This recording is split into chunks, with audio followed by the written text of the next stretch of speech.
Well, this was a big one, wasn't it? This was a big decision. An amazing decision, one that we're very happy about. This morning, the Supreme Court has delivered a monumental victory for the Constitution, the separation of powers, and the rule of law in striking down the excessive use of nationwide injunctions to interfere with the normal functioning of the executive branch. The Supreme Court has stopped the presidency itself. That's what they've done. And really, it's been an amazing period of time, this last hour. There are people elated all over the country. I've seen such happiness and spirit. Sometimes you don't see that, but this case is very important. I was elected on a historic mandate, but in recent months, we've seen a handful of radical left judges effectively try to overrule the rightful powers of the president to stop the American people from getting the policies that they voted for in record numbers.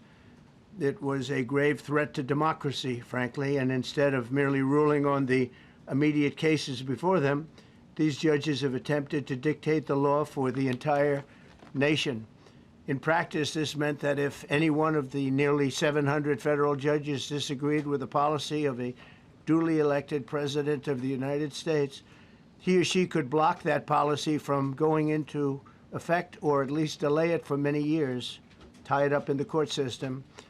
This was a colossal abuse of power which never occurred in American history prior to recent decades, and we've been hit with more nationwide injunctions than were issued in the entire 20th century together. Think of it, more than the entire 20th century, me. I'm grateful to the Supreme Court for stepping in and solving this very, very big and complex problem, and they've made it very simple. I want to thank Justice Barrett, who wrote the opinion brilliantly, as well as Chief Justice Roberts, and Justices Alito, Gorsuch, Kavanaugh, and Thomas. Great people. Thanks for this decision, and thanks to this decision, we can now promptly file to proceed with numerous policies that have been wrongly enjoined on a nationwide basis. And some of the cases we're talking about would be ending birthright citizenship, which now comes to the fore. That was meant for the babies of slaves. It wasn't meant for people trying to scam the system and come into the country on a vacation. This was, in fact, it was the same date, the exact same date, the end of the Civil War. It was meant for the babies of slaves, and it's so clean and so obvious. But this lets us go there and finally win that case, because hundreds of thousands of people are pouring into our country under birthright citizenship, and it wasn't meant for that reason. It was meant for the babies of slaves. So thanks to this decision, we can now promptly file to proceed with these numerous policies and those that have been wrongly enjoined on a nationwide basis, including birthright citizenship, ending sanctuary city funding, suspending refugee resettlement, freezing unnecessary funding, stopping federal taxpayers from paying for transgender surgeries, and numerous other priorities of the American people. We have so many of them. I have a whole list. I'm not going to bore you, and I'm going to have Pam get up and say a few words, but there's really, she can talk as long as she wants, because this is a very important decision. This is a decision that covers a tremendous amount of territory. But I want to just thank again the Supreme Court for this ruling. It's a giant. It's a giant. And they should be very proud, and our country should be very proud of the Supreme Court today. And with that, I'd like you to listen to the words of Pam Bondi. She's an incredible Attorney General. We're very proud of her. And as you know, Todd Blanche is with us, and we have so many others that worked on this case and other cases. And I think they're doing a great job. Pam, please say a few words. Thank you, President Trump. Thank you for fighting for all Americans. Americans are finally getting what they voted for. No longer will we have rogue judges striking down President Trump's policies across the entire nation. No longer. Today, in the 6-3 opinion, Justice Barrett correctly holds that the district court lacks authority to enter nationwide or universal injunctions. These lawless injunctions gave relief to everyone in the world instead of the parties before the court. As the Supreme Court held today, They turned district courts into the imperial judiciary. Active liberal judges have used these injunctions to block virtually all of President Trump's policies. To put this in perspective, there are 94 federal judicial districts. 5 of those districts throughout this country held 35 of the nationwide injunctions. Think about that, 94 districts. And 35 out of the 40 opinions with nationwide injunctions came from 5 liberal districts in this country. No longer. No longer. These injunctions have blocked our policies from tariffs to military readiness to immigration to foreign affairs, fraud, abuse, and many other issues. The judges have tried to seize the executive branch's power, and they cannot do that. No longer. No longer. And on immigration, on a side note, today marks 2,711 arrests on these terrorists and these gangs. Total arrest today with HSI investigations. And thank you, Stephen Miller. Thank you to Homeland Security. Thank you to everyone working hand in hand with the FBI on all of these transnational gangs. TDA has been a huge terror to our country, as well as MS-13, as well as Sinaloa cartels. No longer. No longer. These injunctions have allowed district court judges to be emperors. They vetoed all of President Trump's power, and they cannot do that. This has been a bipartisan problem that has lasted 5 presidential terms, 5 different presidents, and it has ended today. We will continue to fight for President Trump's policies. I want to thank the Office of White House Counsel, Dave Warrington. You and your staff have been incredible. Our Solicitor General's office, John Sowers, Sarah Harris, and Todd Blanche and Emil Bovey. Todd's going to say a few words because we've had another major ruling today on transgender books and some other great wins that we've had. But no longer will they have this power in our country. It is the president's authority under his executive branch to do everything to fight for the American people, and he will continue to do that. That's why he was overwhelmingly elected. Thank you. Thank you. Today's a great day for the rule of law. It's a great day for the Justice Department, and it's one that's been a long time coming and one that every American should have been waiting for with bated breath. And so I echo what the President said and Attorney General Bondi, that the Supreme Court did a great thing today, not only for this administration, but for every American in this country. If not for the injunctions case, we would be here talking about another great decision that came down today, the trans books case, which restores parents' rights to decide their child's education. Seems like a basic idea, but it took the Supreme Court to set the record straight, and we thank them for that. And now that ruling allows parents to opt out of dangerous trans ideology and make the decisions for their children that they believe is correct. And so we thank the Supreme Court for that. There's been multiple decisions over the past several weeks that just show why this nationwide injunction ban had to happen. For example, what I mean by that is local district court judges issuing decisions that are clearly contrary to law just because they don't like the policy of President Trump. And when it gets to the Supreme Court has to correct it. But that takes time. The Attorney General thanked our lawyers, and I'll do it again.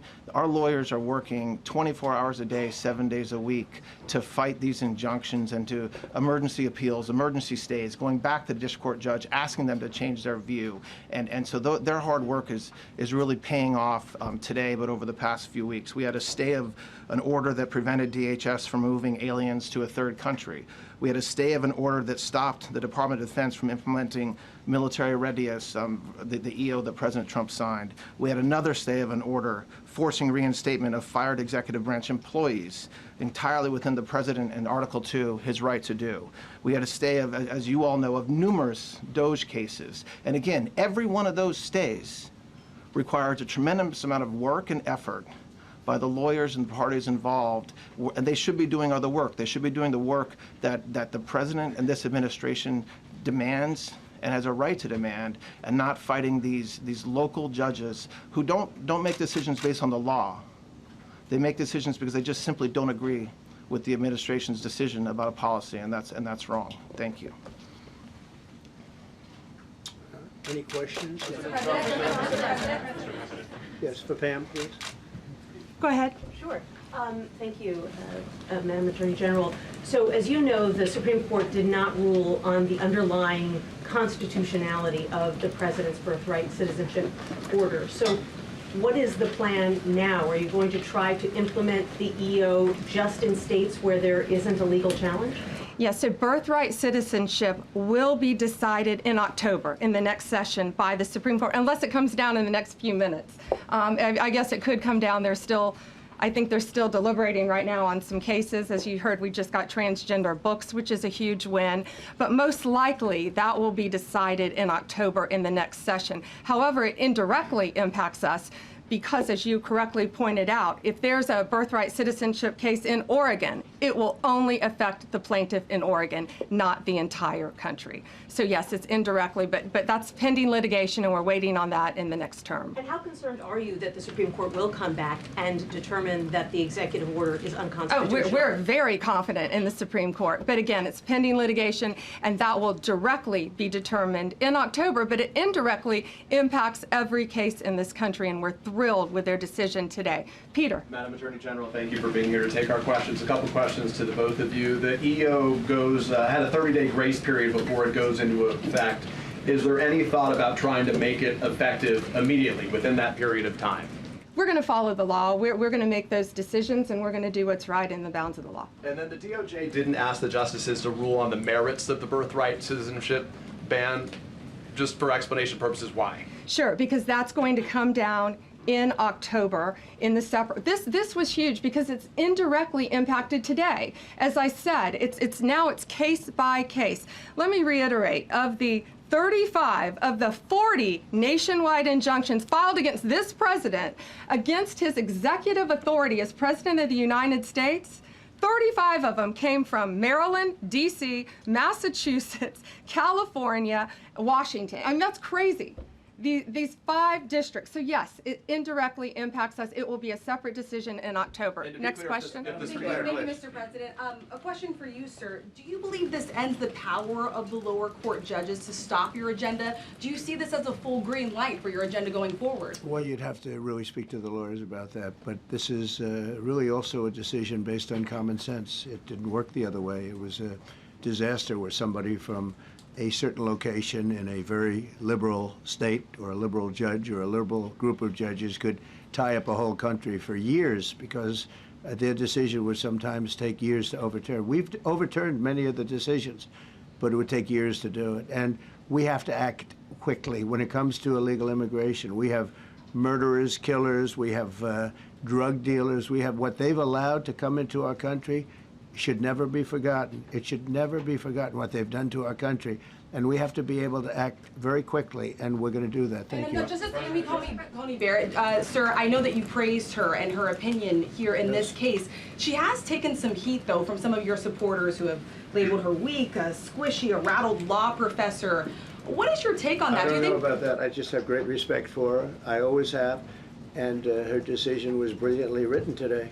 From all accounts, yeah. Transgender relations. Mr. President, what would you say to Americans who fear that this is more and more concentration of power in the White House and the executive? Well, this really brings back the Constitution. This is what it's all about. And this is really the opposite of that. I mean, the question is fine, but it's the opposite. The Constitution has been brought back. Mr. President. Thank you so much, President Trump. Illegal crossings in the border are 0 now. 0. Does everyone hear that? 0. Trump 2028! Do you intend, President Trump? Who's that guy? I like him. He's working the cameras. With this new reality, President Trump, in the border, do you intend to engage personally with leaders from South America, not only Central America, Sure. in order to I tackle do that anyway. this situation in I a do that regional anyway. way, and if you have a perspective of meeting some Sure. presidents from South America, as Brazil, for example. Well, you see, as an example, not South America, but NATO over the weekend. Yeah. They have great respect for our country now. They did things that nobody thought was possible. they took funding from 2% to 5%. Nobody thought they'd ever pay the 2%, and now they're paying the 5%. It's over $1 trillion more a year. Think of that, $1 trillion. Nobody thought that could happen. That's a different group of people, different countries. But we get along with a lot of countries. We are respected again. Our country, the U.S., is respected again. Was not respected 6 months ago. I can tell you. Can we ask about the big beautiful bill? Yeah, go ahead, please. Yeah, Mr. President, you have a deadline coming up on trade in 2 weeks. Which countries, if On any, what? on trade, on tariffs, Yeah. sir? Which countries, if any, are close to agreements with the administration? Well, that's an interesting question. We've made a deal with China. We've made a deal with probably 4 or 5 different countries. With the UK, it was a great deal for both. And we're in the process of making some others. But ultimately, in fact, Scott is here. And Howard Lutnick, these 2 guys have been doing an incredible job. And the people that work with them have been doing an incredible job. But, you know, we have 200 countries. You could say 200 countries plus. We can't do that. So at a certain point over the next week and a half or so, or maybe before, we're going to send out a letter. We talked to many of the countries, and we're just going to tell them what they have to pay to do business in the United States. And it's going to go very quickly. But some of the bigger countries, so India, I think we're going to reach a deal where we have the right to go in and trade. Right now it's restricted. You can't walk in there. You can't even think about it. We're looking to get a full trade barrier dropping, which is unthinkable. And I'm not sure that that's going to happen, but as of this moment, we've agreed to that, go into Indian trade. We're going to be trading in China. That's going to come a little bit down the road, but we're going to be trading in China. We have a lot of great things going, and we're getting along with countries, but some will be disappointed because they're going to have to pay tariffs. And we've taken in already hundreds of billions of dollars in tariffs. No inflation. The only problem we have is we have a Fed guy that doesn't understand what's happening, and it would be great if he'd lower the rate because we'd be able to borrow a lot cheaper. Yeah, go ahead, please. Mr. President, a question. Why don't we keep it on this subject? This is such a big subject. You know what? Trade is so big, but this, I don't know, in a certain way, this might be bigger than trade. I think this is bigger than trade. Yes, please, go I ahead. was wondering, though, if you could... Go ahead. Sir, on the transgender ruling, the Supreme Court ruling that parents with religious objections can pull their kids out of public school lessons that use LGBTQ materials. Pam brought it up. Your reaction to that ruling today, sir? I think the ruling was a great ruling, and I think it's a great ruling for parents. It's really a ruling for parents. They lost control of the schools. They lost control of their child. And this is a tremendous victory for parents. And I'm not surprised by it, but I am surprised that it went this far. It took us to bring life back to normal. So it's wonderful. It's parental. And I kept saying, we will give you back your parental rights. They were taken away, and this is a tremendous victory for parents. Yeah. Mr. President, if you look at the back at the last week, it's been extraordinary in terms of the action in the Middle East. You were at The Hague. I'm wondering hell of a week, hasn't it? I'm wondering now if you It's believe been that so Iran. bleak. I'm wondering now, sir, if you believe that Iran has given up its long history of ambitions with nuclear weapons, or what you would like to see from them to prove that they do, and what type of meetings is your administration looking for next week with Iran? So Iran wants to meet. As you know, their sites were obliterated. They're very evil nuclear sites. They were, now has been proven. We had some fake news for a little while. The same people that covered the Hunter Biden laptop was from Russia. The same people that did 3 or 4 other Russia hoax. But on their ambition. No, wait, just listen. They came up with something that delayed the credit that our great pilots and these great what talent that was, and they hit it right down in the spot. 52,000 feet. Think of this dark, no moon, you couldn't see a thing, and they hit the refrigerator door, as they say. That's the size of a target, and overwhelmingly, and it's amazing what was done. We're the only ones that could have done it, and we took out the 2 of the other sites also. In addition to that, we finished them off. That was a very evil intention. I believe that, and again, time will tell, but I don't believe that they're going to go back into nuclear anytime soon. They spent over $1 trillion on nuclear, and they never got it together. And nothing was moved from the site, by the way. To do that is very dangerous. It's very, very heavy material. Those cars were most likely the cars of masons because they were pouring concrete at the top, at the hatch, as you know, the hatch going into the nuclear site. They wanted to reinforce it, and they had some masons there pouring concrete. By the way, that concrete was obliterated. It hit exactly at the concrete. It was, I don't think it had a chance to dry, but everything's down there. It's under millions of tons of rock. Please. Yes. Your administration has said that El Salvador is one of the safest countries in the hemisphere. So why haven't you yet canceled temporary protected status for that country? Was it part of the deal? Well, we'll take a look. President? We've had a great relationship with El Salvador. They have a fantastic leader. They built a massive prison system. And I don't know exactly why, but it's a hell of a system. And we bring people there, and when they go there, they don't get out. And frankly, when they hear they have to go there, they become very nice people. They become very nice people. It's a tough system, but it's a brilliant system, and it's a system done by a very, very good leader. We'll talk about El Salvador. A lot of respect. Yeah, please. Thank you. A question for you, and then a question for the Attorney General.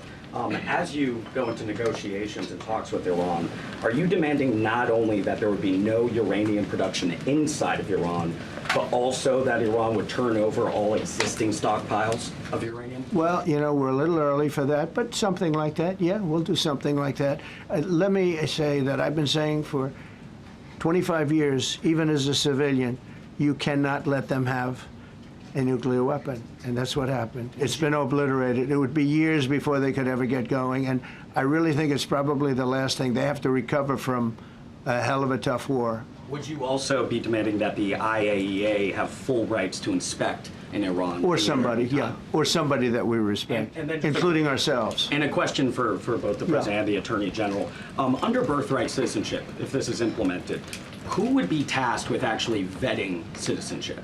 And how, like, would this be a situation where you have nurses and doctors checking for citizenship of parents, or? This is all pending litigation. It's going to be decided in October by the Supreme Court, and we'll discuss that after the litigation. If you have an undocumented baby, would that baby then be an enforcement priority?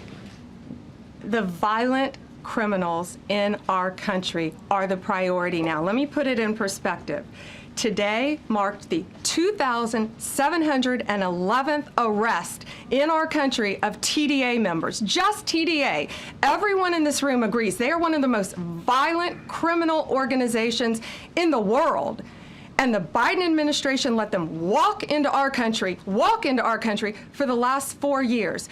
2,711 of them today have been arrested in our country. That is the priority of Donald Trump. That is the priority of this country, of Homeland Security, of all of our lawyers, of FBI. That's the priority. That will be discussed in October when the Supreme Court hopefully rules in our favor, and we're very confident of that. But you should all feel safer now that President Trump can deport all of these gangs, and not one district court judge can think they're an emperor over this administration and his executive powers and why the people of the United States elected him. I just might add one thing, and you know, they used birthright citizenship, some of the worst people, some of the cartels, to get people into our country, just so you know. And again, I say, if you look at the end of the Civil War, the 1800s, it was a very turbulent time. If you take the end day, was it 1869 or whatever, but you take that exact day, that's when the case was filed. And the case ended shortly thereafter. This had to do with the babies of slaves, very, very obviously. And I think we're going to win. People didn't, I don't think they went about discussing it right. I came along and we looked and we said, wait a minute, this is wrong. We've been looking at birthright citizenship wrong for years, but they've used it. The cartels have used birthright citizenship to get very bad people in, and what Pam's doing and what Todd and everybody else, what they're doing at DOJ and all over, FBI, ICE, Border Patrol, these are incredible people. They're trying to keep our country safe, and they don't want to have people come in. This is just another way that they get illegal immigrants into our country, and in some cases, very, very bad ones. Go ahead. Thank you, Mr. President. On your tax bill, if I could for a moment, senators are racing to rewrite parts of it right now after the Senate parliamentarian ruled that sections of it were outside of the process that they're using to get this through. Do you think that senators should respect the decisions of the parliamentarian? And what have you personally done in the last 48 hours to try and get Republican senators who are against the bill to a yes? Well, look, it's a great bill. It's a massive tax cut. If it's not approved, your taxes will go up by 68%. Think of that, 68, a record, the highest in the history. The Democrats won't approve it only because politically it's so good for the Republicans. The Democrats aren't approving it. But think of what they're not approving. They're not approving border security. We've done a great job at the border, but we have to add some wall. We have to do, various things. We have no money for that. We have no money for the border. We have no money for so many things. But if the Democrats, it'd be interesting to see if we get any Democrat votes. We should. If I were a Democrat, I would absolutely, maybe Fetterman, because he seems to be the most sensible one lately. If I were a Democrat, I would vote for this bill all day long because it's tax cuts and so many other things that are common sense. They're basic things. I think they're doing fine. The parliamentarian's been a little difficult. And I would say that I disagree with the parliamentarian on some things, and on other ways he's been fine. But we'll have to see. It's a big issue. I will tell you this: if that bill doesn't pass, the country will get a 68% tax increase. So think of this: you're a Democrat and you vote against it. That means you're voting in favor, because essentially you're voting in favor of the largest tax hike in the history of our country. And you can't do that. In addition, we're cutting costs by $1.7 trillion, and it won't affect anybody. It's just fraud, waste, and abuse. Mr. President, a leading global economist just did a 180 and says your tariff plan, you may have outsmarted everybody with it. What is your message? I love this. I love this question. This is the favorite. This is the best question I've ever been asked, because I've been going through abuse for years on this. Because, as you know, we're taking in hundreds of billions of dollars, no inflation whatsoever. But, Mr. President, what is your message to critics who think your tariff plan will cause a recession? I think they should go back to business school. It's so obvious. It's so obvious. I mean, we're taking in billions and billions of dollars from China and a lot of other countries. We took in, I had a call from somebody in the House and a high official. Sir, we have a problem. We don't know what to do. The books are a mess. I said, what do you mean by the books? The books, the money coming in. It's so terrible. I figured, oh boy, what's this? I don't like this question. I said, so what seems? There's so much money coming in, and there must be some kind of an accounting mistake, because we have hundreds of billions of dollars more money than we thought. I said, do me a favor, go check call me back. You have to call me back. Check the tariff column. He calls me back 2 hours later, says, you're right. We took in $88 billion in tariffs. They have so much money coming in. But more important than the money coming in, we have companies coming in, factories coming in, auto plants being built. AI is being built here instead of being built all over Europe and Asia. We have all of it. We have over $15 trillion, just about, Scott. I think we're right about that number. We went to Saudi Arabia. We went to Qatar, we went to UAE, very smart people, very smart leaders, great leaders, and we took in $5.1 trillion just there.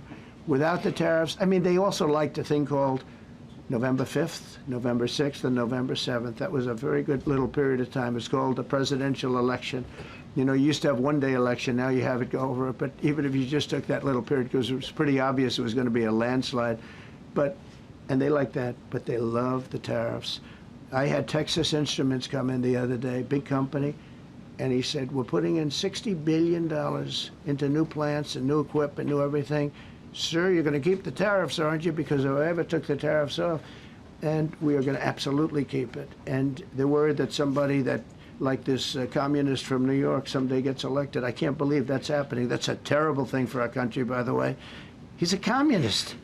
We're going to go to a communistic state. That's so bad for New York. But the rest of the country is revolting against it. But if somebody got elected, they're afraid that if this was taken off, well, we're going to guarantee it's never going to be taken off. And again, we're taking in think of this, hundreds of billions of dollars. And they were all confused because they've never seen this before. You know, it's always the other way. We don't have enough money. So much money is coming in at levels that nobody's ever seen. But most importantly, we have factories being built, car plants being built, companies moving to our country like never before. If you look at 15 trillion, and that's only in a few months, you know, I haven't been here that long. presidents like the last one was a disaster. He's the worst president in the history of our country, by the way. What he did on our border can never, ever be forgotten. To me, that's the worst of all the things, and he's done some terrible things, grossly incompetent. Nobody knew it was him, because I don't think it was him. I think it was whoever was controlling the auto pen. But our country is doing great. And those leaders and other leaders I just left, as you know, a large group of the most highly respected people. And that includes big countries. When you look at Germany and France and Spain, although Spain didn't come through, but they will. By the way, guaranteed they will. That was the only country that sort of tried to hold back on putting up the money. But just so you know, they said, it's unbelievable what's happened to the USA. You were a dead country. We didn't respect the country, the leader. You were dead as a doornail. One said to me, you went from being a dead country, you are right now the hottest country anywhere in the world. The whole world is talking about the USA, and everybody wants a part of it, and they're pouring into our country, and you're going to see those numbers. Thank you for that question.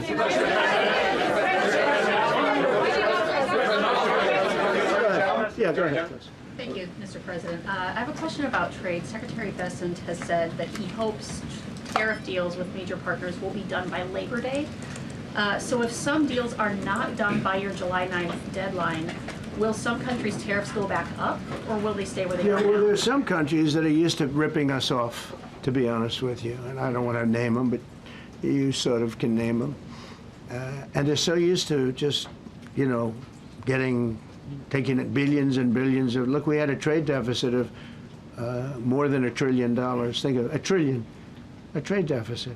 That's because nobody cared. We cared a lot when, I took in hundreds of billions of dollars in tariff. We had the greatest economy in history up until now. I think we're going to blow it away. But during my time, and especially prior to COVID, we had the greatest economy in the history of our country. I think we're going to blow it away now based on the kind of numbers that we're seeing. But some countries are very angry because they've been ripping us off for years. They've been making billions and billions of dollars. There was nobody to negotiate with. They could do whatever they want. They charged us tariffs, by the way, at numbers that we've never seen before. And we ended up losing much more than $1 trillion a year. $1 trillion a year on trade. And now they're being met with a force that's far greater than them, and they don't like it. So they're upset because instead of making, $5 billion, they're going to break even. Or they'll make a little bit. I want to be nice. They'll make a little bit. Or we'll make a little bit. It's a big difference. Yeah, please go. Go ahead. Red dress. On the 2020 election, is there any more information on the special prosecutor? So many Americans still have questions about the 2020 election. And speaking of rogue judges, would you consider appointing somebody at DOJ maybe to investigate the judges that allowed for the political persecution of you, your family, and your supporters during the Biden administration? I love you. Who are you? I'm Kara from Lindell TV. Well, it's just a very nice question. And it's not a setup. I have no idea who you are, but I appreciate that question. All I can say is we're not here for that. I hope so. I hope they're doing a thing because that election was rigged and stolen, and we can't allow that to happen. A lot of people tell me, sir, you just won the greatest election in the history of our country. You won at numbers that won all 7 swing states, won the popular vote, won everything. Sir, go on with your life. And many people that say that, good people, friends of mine, then you have people that say that same thing, go on with your life, but you have to find out what happened because you can't let that happen again. Look at what this lunatic did. Look at what he did. He opened our borders to people that were murderers, 11,888 to be exact, murderers. And we've captured many of those murderers, and we're bringing them back, or some of them are so dangerous that we don't even want to bring them back. We're afraid they're going to try and come back in.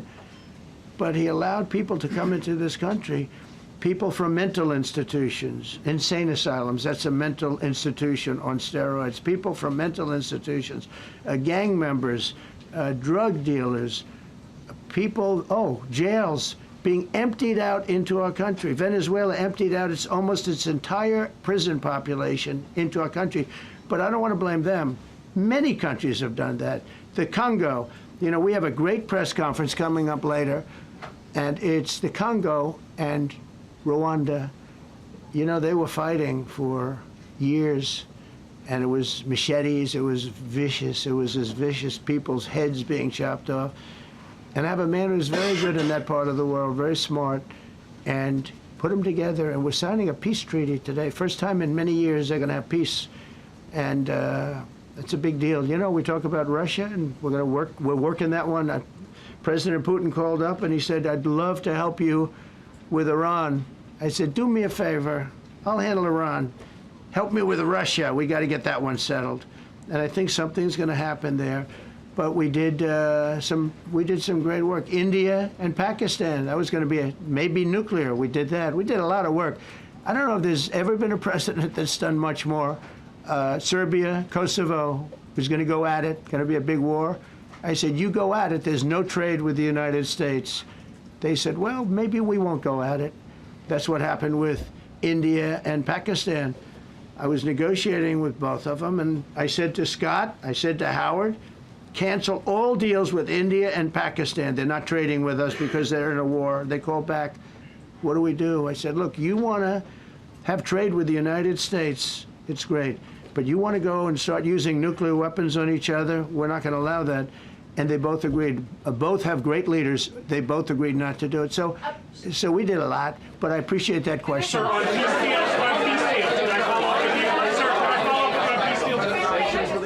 Thank you so much. Thank you, Mr. Orange. President. Thank you, Mr. President. I was just speaking with Senator Ron Johnson on the One Big Beautiful Bill, and he says he really wants to get to yes for you and get this accomplished. He does. He's a good man. But he also said that he needs more time, and he is not certain that the July 4th deadline is possible. Well, then he's not such a good man. Because there's too much work to do. No, he's a good man. Ron How Johnson's important- doing a good job. He's very committed. Every Republican senator is committed. And, you know, you could have a couple of grandstanders, in all fairness. You could have somebody else. And it's very dangerous because our country would go from being the most successful country in the world to who knows what happens with a 68%, think of it, 68% tax increase. That was given by the Democrats because they like high taxes. I don't know what happened. You know, all my life, I'd grow up and I'd watch politicians talking. I'd say, oh, that's fun. And they were always saying, we will cut your taxes. We will cut your tax. I never heard it. They say, we will raise your taxes. And they elect people like this guy in New York that maybe has a chance. I find it hard to believe, but he maybe has a chance.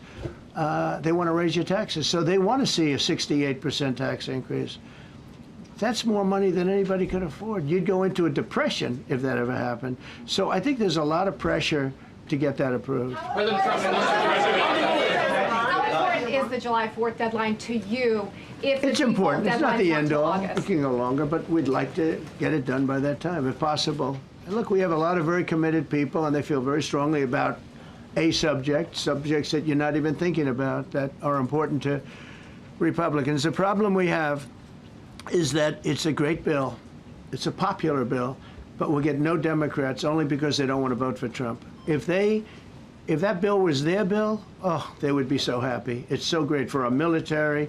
It's great for everything. And they would normally vote, but because their hatred of Trump, they have Trump derangement syndrome at levels never seen before. And instead of voting for a tax cut, they're voting for a tax increase of 68%. They're voting to destroy Social Security, destroy Medicare, and destroy Medicaid. And we're voting to make them perfect and to make them better, make them stronger and better. They're going to destroy Medicaid, and they're going to destroy Medicare, and Social Security will follow. If you vote for the Democrats, you're dead on those three things. Thank you, Mr. President. On a related subject, many Democrats have said that they are not going to support crypto bills in Congress only because of you and your family's personal crypto ventures. And these votes are in some cases needed to pass. Are you open to the idea of pulling away from your personal crypto ventures just for the next few years if that helps get these crypto bills passed in the next few months? Well, it's a very funny thing, crypto. So I became a fan of crypto, and to me it's an industry. I view it as an industry, and I'm president. And if we didn't have it, China would, or somebody else would, but most likely China. China would love to.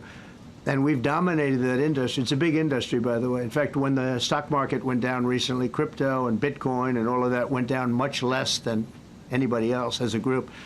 And we've created a very powerful industry, and that's much more important than anything that we invest in. We invest in it, but really that was an industry that wasn't doing particularly well. I got involved with it a couple of years ago, and before the second term. I got involved before I decided to run. I only decided to run because I saw what was happening, and Biden was incompetent, and the administration was crooked and incompetent, and I was in Bitcoin then, not knowing if I was going to do it a third time.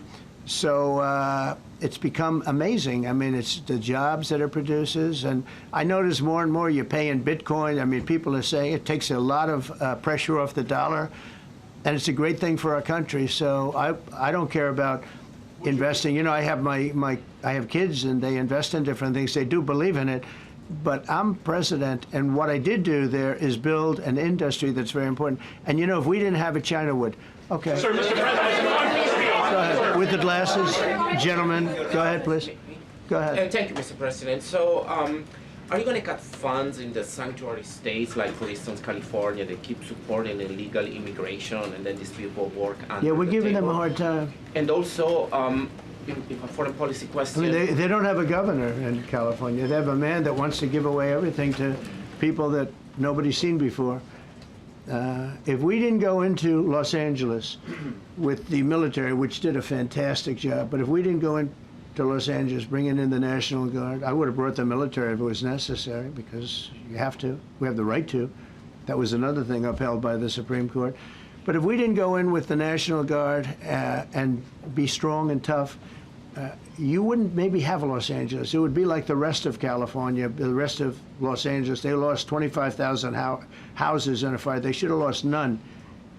You know, I sent the water down. I had to break into their water supply because they just refused to do it. They're crazy. There's something wrong with them. They have plenty of water. They don't have droughts or anything. They have plenty. We let it come down from the Pacific Northwest. They routed all the water out into the Pacific Ocean for environmental reasons, okay? And now you have 25,000 houses, none of which would have burned down if you had the water. They didn't have water. They didn't have water for the fire pumps. They didn't have water in the sprinkler systems that people put in. So the answer is we're going to work with governors. We're going to work with radical left Democrats and Democrats, and we're going to make it good for everybody. We'll have to stop the crime in those, or in the case of the cities, I think I can say just about all cities with heavy crime are run by Democrats. Go ahead. 11 lies. Yeah, with the glasses. I'm with Iran. Go ahead, yes. International. Yeah, no, the man behind you, yeah, please. President Trump, Anthony Mashak from MTV Lebanon. I want to ask you regarding the threats posed by Iran's allies and proxies operating in the U.S. They were threatening your life.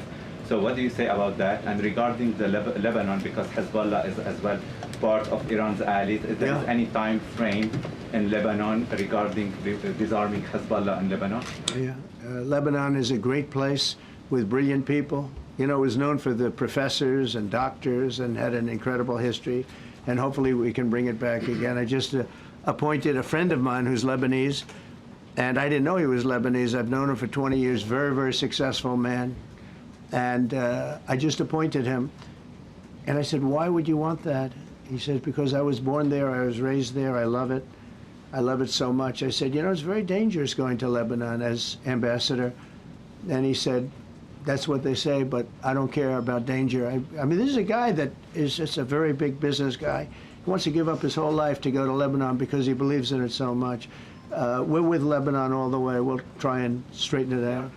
Your life as well. So what action? Threaten my life? Yeah, they have threatened. I get that throbbing feeling every once in a while. Get that throbbing feeling, but you know what? That's okay. This is a dangerous business. What I do is a dangerous business. You know, I tell the story of the car companies and different people in different professions you have. Race car drivers, as an example. 1/10 of 1% die. Bull riders, 1/10 of 1%. That's not a lot, but it's people die. When you're president, it's about 5%. If somebody would have told me that, maybe I wouldn't have run. Okay? This is a very dangerous profession. Yeah, please. By the way, so many questions. Should we keep this going, Pam?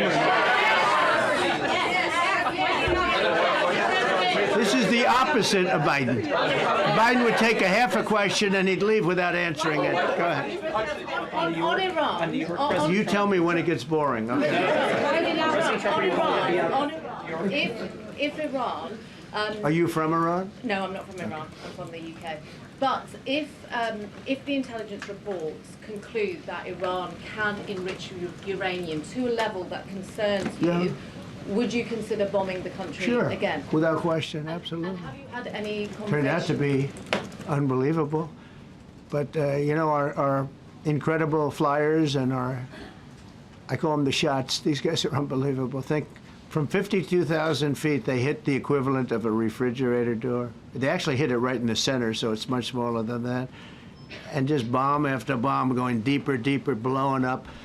Incredible, incredible thing. I don't know if you heard the general, he was very impressive. Raisin Cane. You know, he's the one that beat ISIS for me. And he did it in a matter of weeks. And I was told it was going to take 4 or 5 years. And when I got this job, I always said, if I get this job, I'm going to put that guy as the head of the Joint Chiefs of Staff.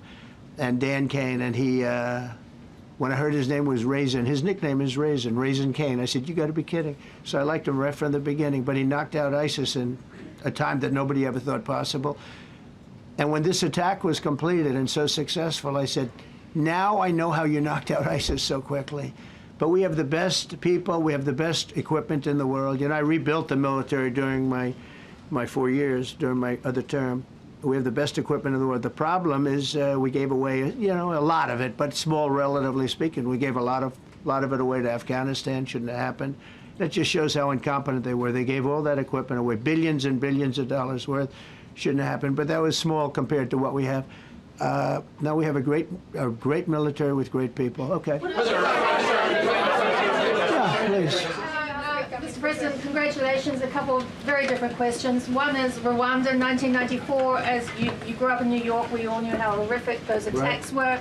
Congratulations on that treaty. There are talks that perhaps... That's going to take place today at 3 o'clock in the Oval Office. We're going to have a signing with Rwanda and the Congo. I have a follow-up. So I'm a little out of my league in that one because I didn't know too much about it. I knew one thing. They were going at it for many years and with machetes. It is one of the worst wars that anyone's ever seen. And I just happened to have somebody that was able to get it settled. I mean, just a brilliant person who is very comfortable in that part of the world. It's a very dangerous part of the world. I said, are you uncomfortable there? People are being killed. School children are being raided and killed. And I don't even want to say how, but as viciously as I've ever heard. Are you uncomfortable? No, that's the part of the world that I know. Very comfortable. Was able to get them together and sell it. And not only that, we're getting for the United States a lot of the mineral rights from the Congo as part of it. They're so honored to be here. They never thought they'd be coming to, look, this is a very tough part of the world. They never thought, they were just telling me, they never thought they'd ever be coming to the White House, and they're so honored. And so we're going to give them a great big reception, but that's after many years of fighting. It's a great thing. That's at 3 o'clock, I believe. Sir, are you concerned at all about secret nuclear sites in Iran? You talked about maybe just Secret nuclear site? Yes, that there might be some Not known on the really. radar. Can I tell you? They're exhausted. And Israel's exhausted too. And I dealt with both of them. And they both wanted it settled, both of them. And we did a great job, but they're exhausted. The last thing they're thinking about right now is nuclear. You know what they're thinking of? They're thinking about tomorrow, trying to live. It's such a mess. It's such a mess. The place was bombed to hell. And no, I'm not worried about it at all. And I'm putting out a little statement. I'm going to respond to the Ayatollah's statement yesterday that we won the war. Oh, God, we won the war. And I said, look, you're a man of great faith, a man who's highly respected in his country. You have to tell the truth. You got beat to hell. And Israel was beat up too. They were both beat up. And it was a great time to end it. It was quick. They got the hate out. There was a lot of hate, a lot of hate. It would be great if they didn't have that hate. But the last thing they're thinking about is nuclear weapons right now. Please. Thank Thank you, Mr. President. Iris Tao with NTD Research Media with the Epoch Times. Thank you Good. so much for doing this. It's Good. very refreshing for all of us here, It's a good I believe, group. in this room. It's refreshing. Very refreshing. Yes, we haven't had Probably. this in, for the past I understand what you mean. So thank you so much for coming out here. to Other talk than to us. Caroline's done a great job. Yes, sure. You're referring to the past administration, Yes, not to yes. Caroline, right? Yes. Back to the ruling today, if you don't mind. So you have always talked about winning for the American people. Right. How do you think today's ruling will enable you to further deliver for American families and workers across the country, not only when it comes to immigration, but also when it comes to trade, energy? What actions are you most eager to move forward Well, I with think now? taking power away from these absolutely crazy radical left judges is a tremendous, this is such a big day.